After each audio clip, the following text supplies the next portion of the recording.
Hi kids! Welcome to Teacher Beth Class TV.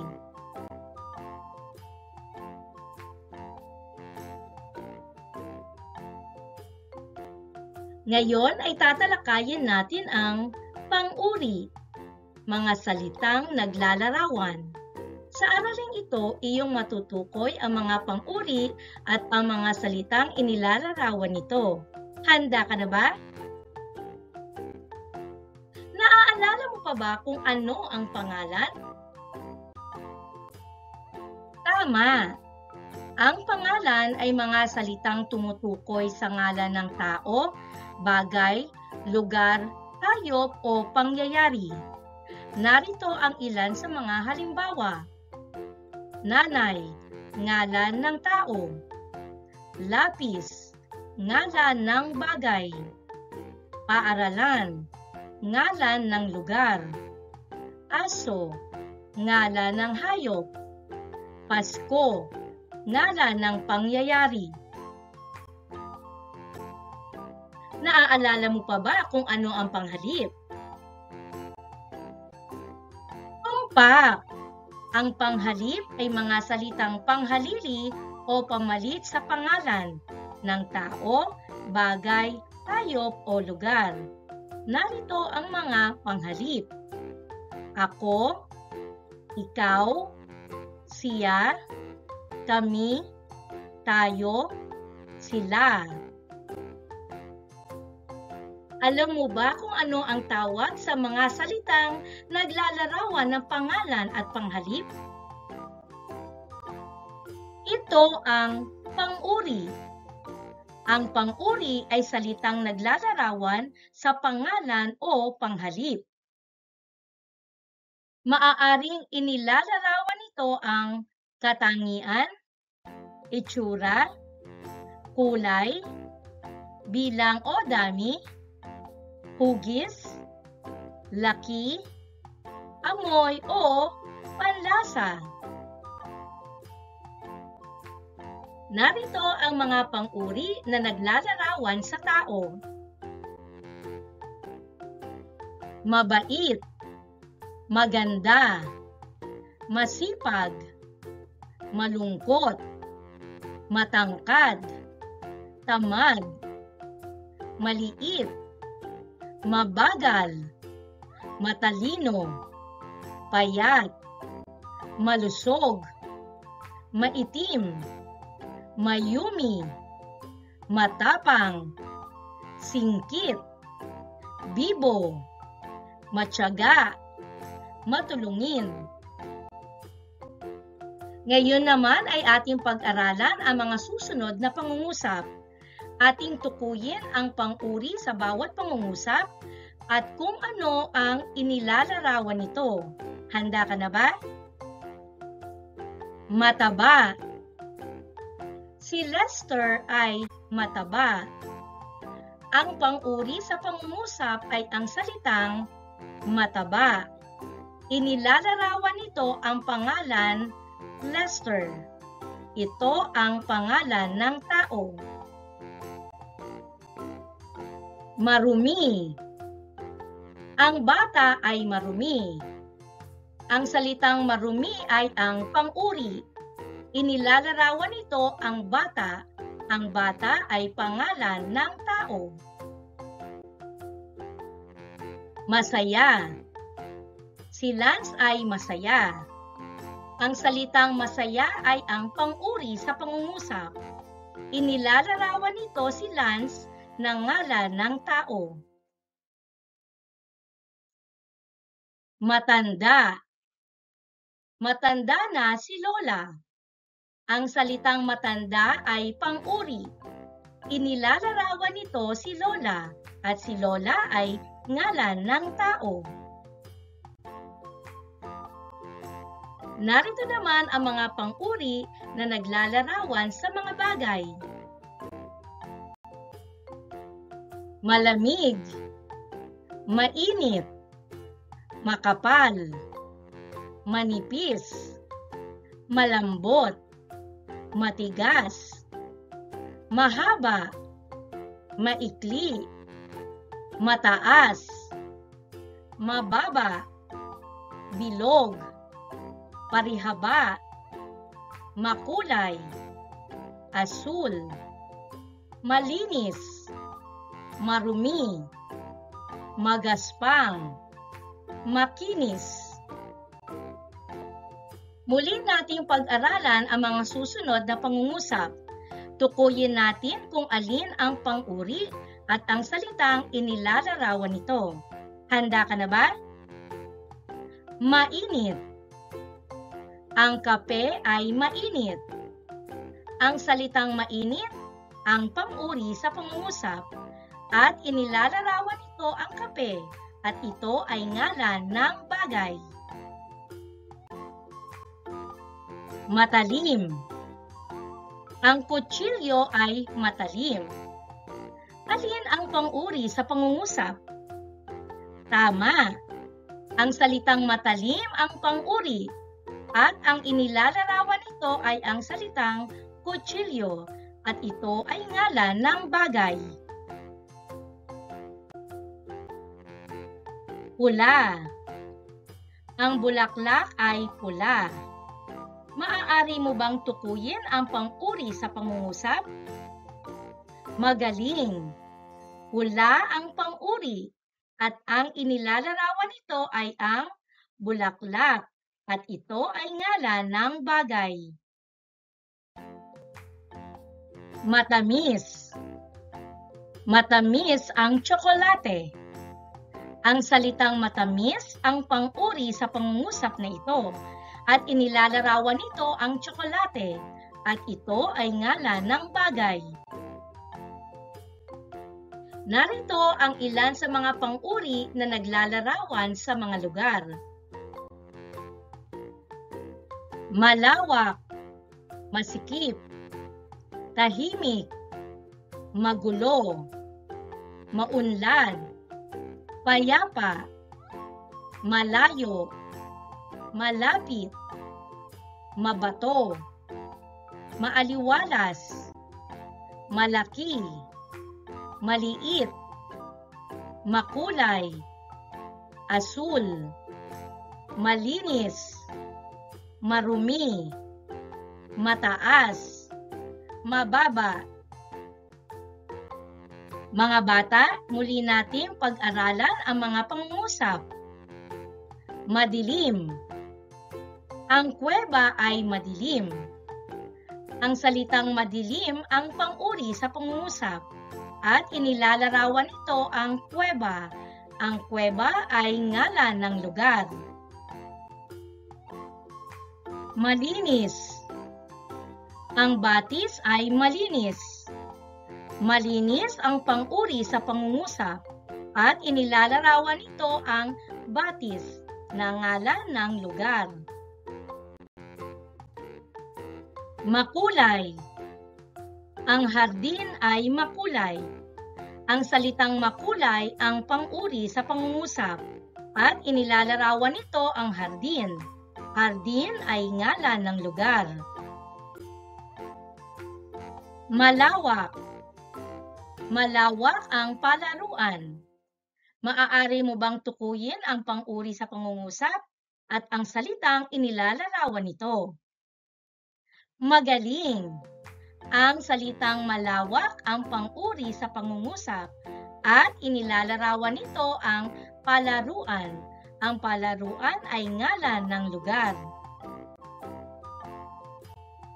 Ito naman ang ilan sa mga pang-uri na naglalarawan sa mga hayop. Maamo, mabangis, puti, itim, malaki, maliit, mataas, mabagal, mabilis, makulay, matakaw, masigla, matapang, duwag, mabalahibo, maharot, makulit, malinis. Halina at pag-aralan nating muli ang mga pangungusap. Maamo. Ang tuta ay maamo. Ang salitang maamo ang pang-uri sa pangungusap at inilalarawan nito ang tuta ng ngalan ng hayop. Malaki. Ang elepante ay malaki. Alam mo ba kung alin ang pang-uri sa pangungusap?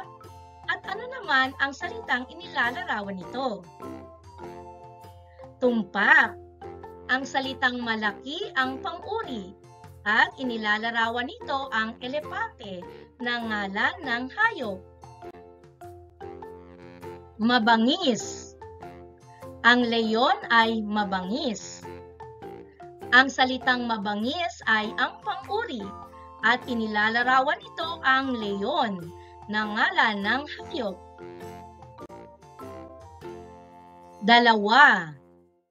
Dalawa ang pagong. Tukuyin mo nga kung alin ang pang-uri sa pangungusap. Tama. Dalawa ang pang-uri sa pangungusap at inilalarawan nito ang pagong ng ngalan ng hayop. Atin namang talakayin ang mga pang-uri na naglalarawan sa mga panghalip. Muli nating pag-aralan mga bata ang mga pangungusap. Maganda. Ako ay maganda. Ang salitang maganda ang pang-uri at inilalarawan nito ang panghalip na ako.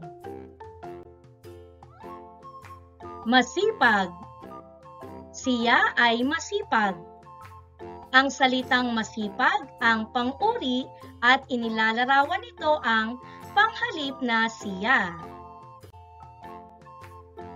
Maingay. Kami ay maingay.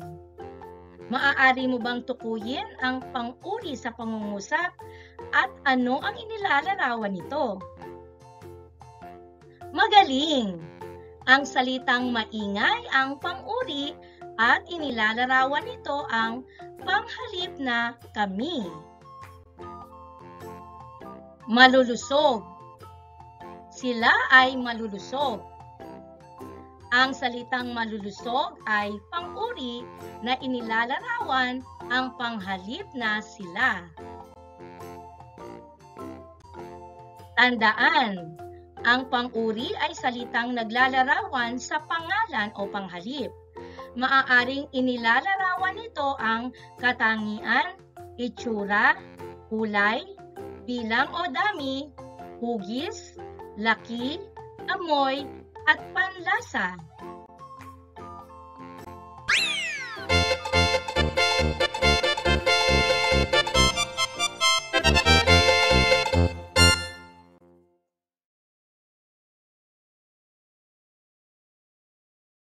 Kahunan ang pang-uri na angkop sa bawat larawan.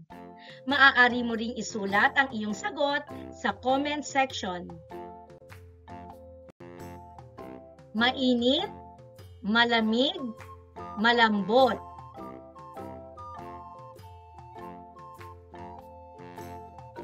Ang angkop na pang-uri sa larawan ay malamig.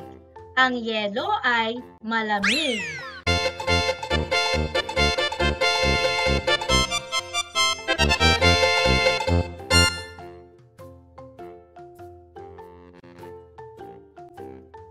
Makulay, maitim, maputi.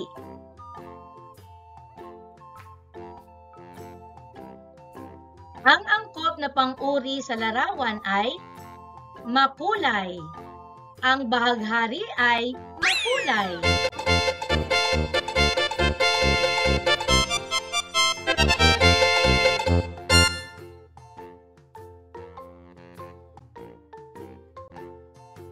Amad, masaya, masipag.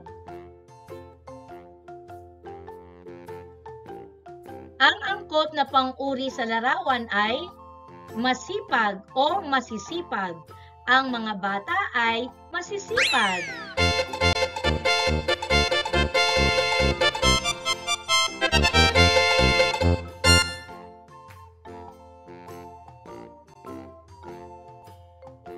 6, 3, 10.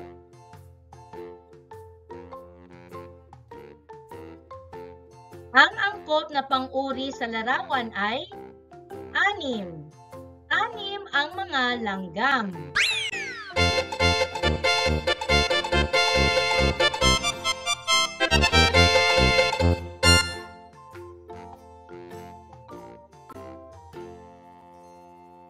Malawak, makitid, masikip.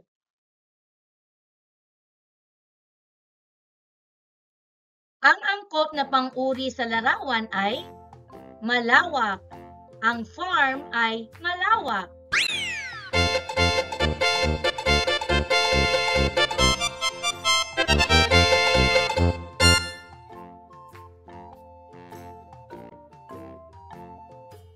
Masaya, galit, malungkot. Ang angkop na pang-uri sa larawan ay malungkot. Si Teacher Beth ay malungkot.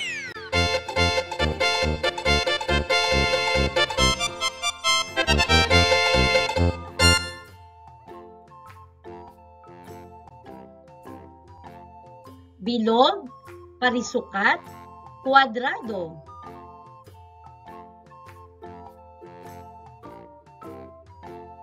Ang angkop na pang-uri sa larawan ay bilog.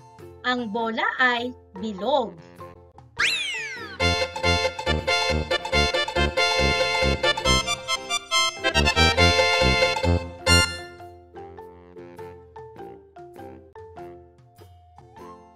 Malinis, mabaho, mabango. Ang angkop na pang-uri sa larawan ay mabaho. Mabaho ang basurahan.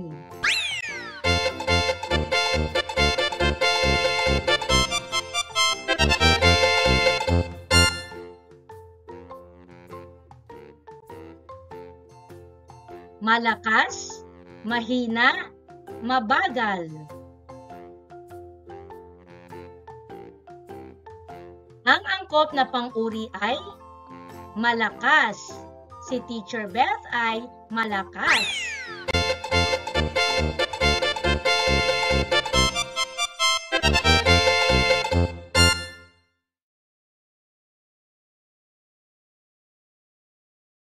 Pula, asul, berde. Ang angkop na pang-uri sa larawan ay pula. Ang mansanas ay pula.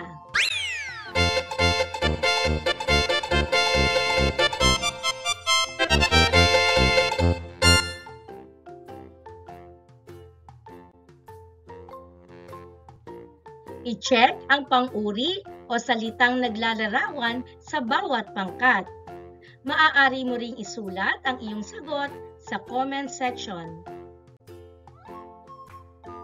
Maganda, bata, natutulog. Ang pang-uri sa pangkat ng mga salita ay maganda.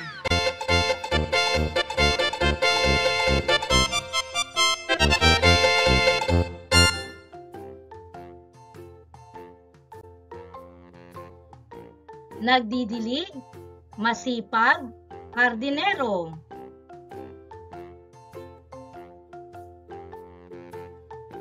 Ang salitang naglalarawan sa mga salita ay masipag.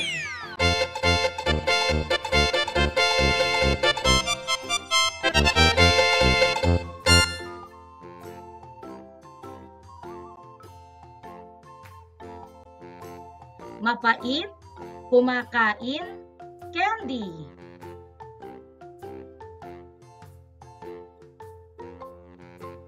Ang pang-uri sa mga salita ay mapait.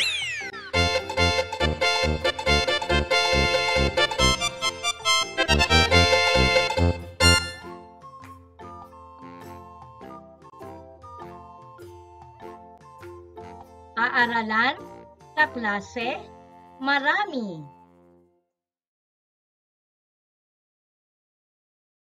At ang pang-uri ay marami.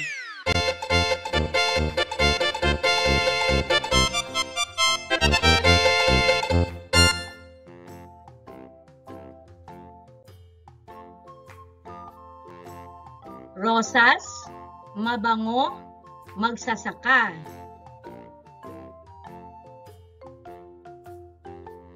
Ang salitang naglalarawan ay mabango.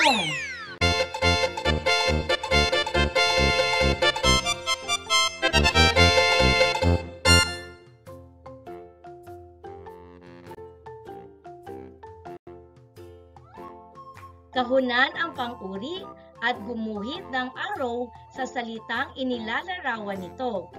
Maaari mo ring isulat ang iyong sagot sa comment section. Ang bata ay mahusay.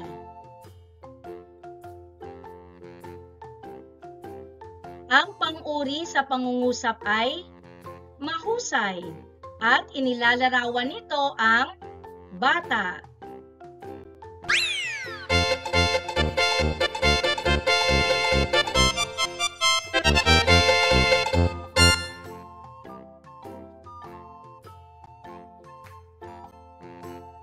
Ang ubas ay 4.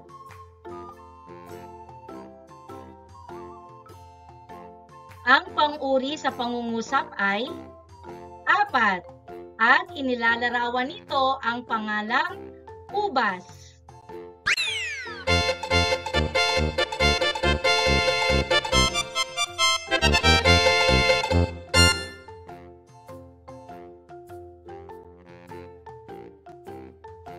Mataas ang puno.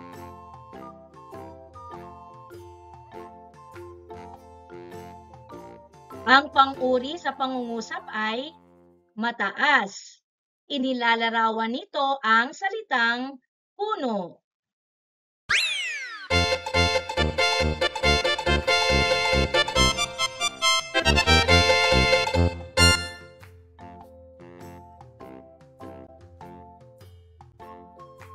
Malambot ang unan.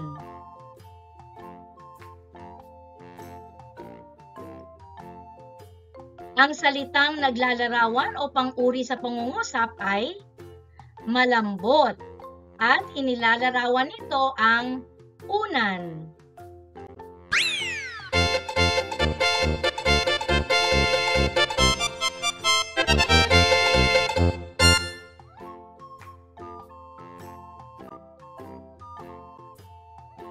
Siya ay matalino.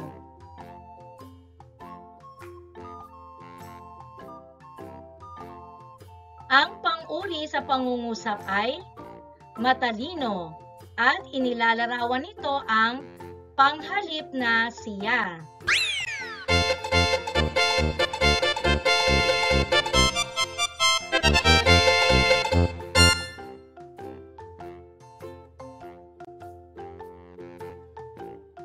Kami ay masasaya.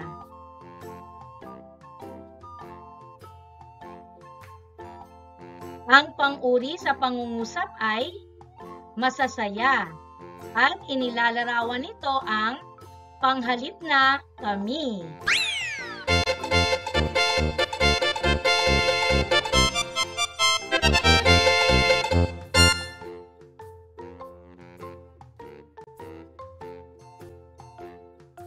Si ate ay marikit.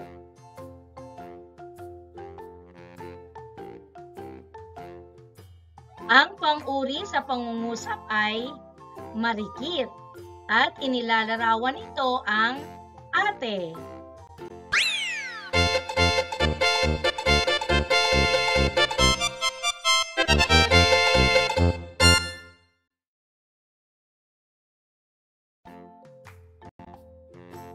Ang silid ay marumi.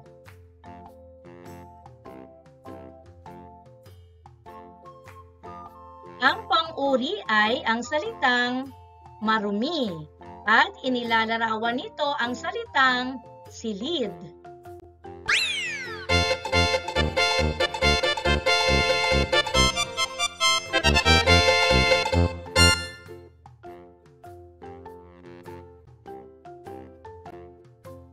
Mapait ang ampalaya.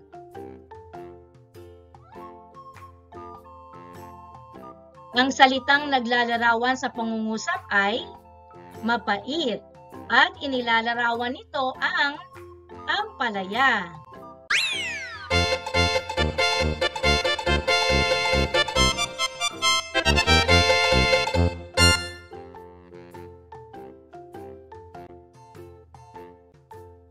Ang kalabaw ay itim.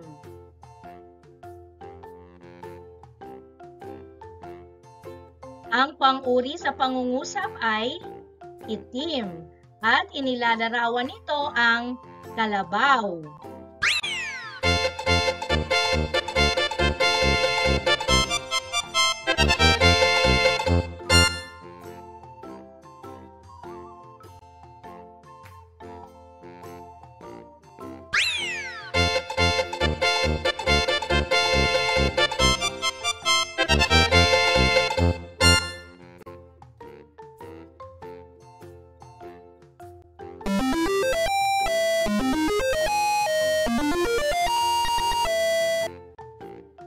Thank you for joining me. Let's learn, play, and grow together. Teacher Beth Class TV. Subscribe, like, and share. Thank you.